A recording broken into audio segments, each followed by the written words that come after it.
ચારે બાજુ પાણીથી ઘેરાયેલા ભૂમિભાગને ટાપુ કહે છે. બે પર્વતો વચ્ચે આવેલા નીચાણવાળી ભૂમિને ખીણ કહે છે. ભૂમિ પરનો લંબાત્મક છેડો જે પાણીથી ઘેરાયેલો હોય છે તેને ભૂશીર કહેવાય છે. જે ભૂમિભાગના ત્રણેય બાજુ સમુદ્ર હોય અને એક બાજુ જમીન હોય તેને દ્વીપકલ્પ કહેવાય છે.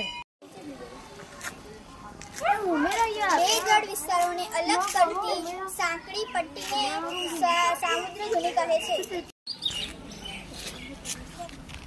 બે જળ વિસ્તારને અલગ કરતી ભૂમિ પટ્ટીને સંયોગી ભૂમિ કહે છે.